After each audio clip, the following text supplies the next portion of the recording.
Азыр урматтуу туугандар, мына морек лампочканы көрдүңүздөрбү? Мына.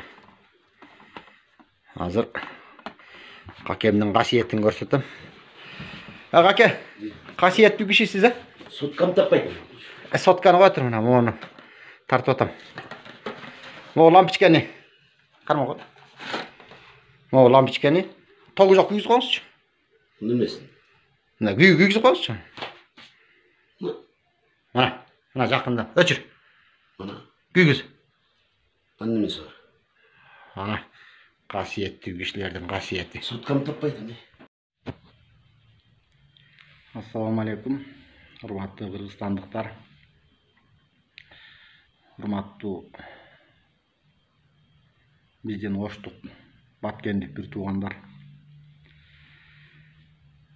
Мына ар бир 10 күн сайын, 15 күн сайын кээде жумасына ушул чыгып аткан чек ара, ушул жерде өрттөнүп аткан үйлөр, ушул жерде жабыркаган биздин жарандар. Анан ушул интернет айдыңындагы элдин арасындагы ушундай кыйкырып ушул чек ара мекен үчүн жаны күйүп ушундай бир сөздөрдү айтып аткан ушу биздин патриот бир туугандар. Сиздер айтып атасыздар, чоңдор эмнеге чек арага барбайт деп. Чоңдор барбайт. Биздин чоңдор мурдакы эски Советтер Союзунда иштеген кызматкерлердин балдары. Аларга мектептен дагы аяр мамиле болгон. Аларды какус кылган эмес мугалимдер дагы, чоңдун балдары катары. Алар жаман сөз уккан эмес. Колунда бар.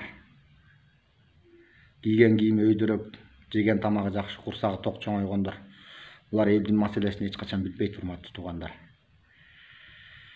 Булардын денесине эң оор болгону мончодогу мочалка гана тийген. Анын дагы кымбаты, анын дагы жумшагы. Булардын жанында кокус казандын капкагы тарак этип жерге катуу түшүп кетсе, ошондон коркот, ошондон чочуйт булар. Анан автомат атылган чек арадан ушуларды күтүп атасыздарбы? Булар барбайт, урматтуу туугандар. Булардан үмүт кылып кереги да жок. Билбейм. Башка кандай айтат, эмне кылат? Эптеп эле ошол жердеги чек ара, кайердин чек арасында жаңжал чыгып атса, ошол жерде жашоочулардын эле маселесиндей өтө кайдыгер мамиле кылып атат мына биздин чоңдор. Бул жаңылыштык. Бүгүн тажик кошуналар үйүбүздү өрттөп атса, эртең өзбек кошуналар эгинибизди өрттөйт. Бирси күнү казактар акырын жерди тартып алат. Алар ушинтип атса, уй түгүндөй болгон Кытай жылмайып келип эле Кыргызстанга кирип алат, урматтуу туугандар. Закондуу, мыйзамдуу, өзүнчө мамлекет катары таанылган өлкөдө ушундай башаламандыктар, ушундай маселелер негизи болбош керек эле. Айла жок, сунуштай турган вариант да жок. Бирок азыр айтайын дегеним, ал жерден чоңдорду күтүп кереги жок, урматтуу туугандар. Алар барбайт. Барганда эмес, барбайт дагы. Качан элдер урушуп, талашып, бүтүп, чыр токтогондон кийин, басаңдагандан кийин эптеп эл көзүнө көрүнмүш болуп, жанагы Американын киносундагы полицейскийлердей болуп, тынчыгандан кийин келип. Анан сөздүн ээси, иштин ээси болуп чыга келишет, урматтуу туугандар. Мунун баарын көрүп атасыздар.